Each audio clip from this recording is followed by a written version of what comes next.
talent yan. Nasa sipag yan. Sa ating buhay, marami tayong kilala na mga tao na magaling naman. Grabe ang talent. Grabe ang mga abilities nila. Minsan, nagugulat ang mga tao sa paligid niya na may kakayanan pala silang ganon. Kaya pala niya ng ganon. Pero bakit ganon? Bakit ganon ang kalagayan niya sa buhay? Bakit parang hindi match? Bakit parang hindi niya mapakinabangan ang talent niya? Kasi nga, wala sa talent yan. Nasa sipag at attitude yan. May mga taong kahit ilang beses mo nang binigyan ng chance, nabigyan ng chance ng buhay, bakit parang hindi umangat? Parang hindi nagle-level up.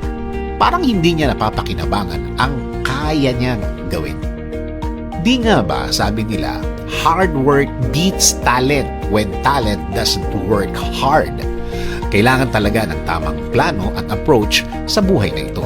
Gamit mo ang iyong talent. Kung hindi, walang mangyayari niyan. May mga pagkakataon naman na nakikita mo na walang katalent-talent ang isang tao. Pero nakikita mo na gusto talaga niyang matuto. Gusto talaga niyang mag-focus. Kahit mga barkada time o labas-labas, kaya niyang isakripisyo basta madagdagan lang ang alam niya at mag-level up ang talent niya. One day, ang galing-galing na niya. Magugulat ka na lang na nag-iba ang mga kaya niyang gawin. Nadagdagan pa!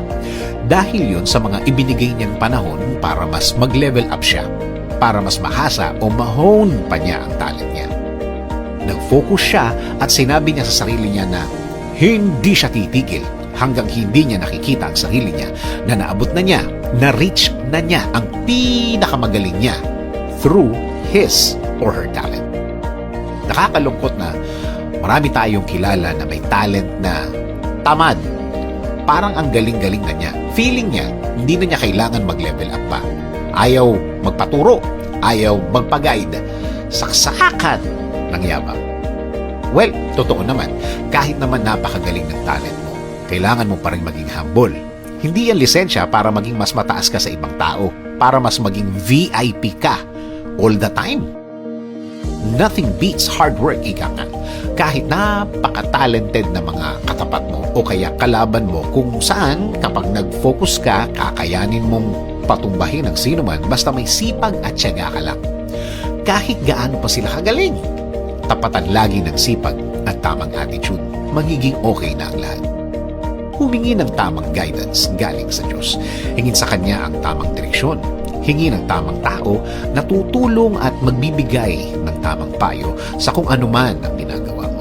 Hingin ang tamang oportunidad, pagkakataon para magamit mo ng tama. Ang talent naman natin na nagagamit natin ay galing sa Kanya. Minsan, nagugulat ka na lang sa mga kaya mong gawin. May abilidad ka pala sa ganyan, may kaya ka palang gawin ganon, since na siya ang pinanggalingan ng talent natin.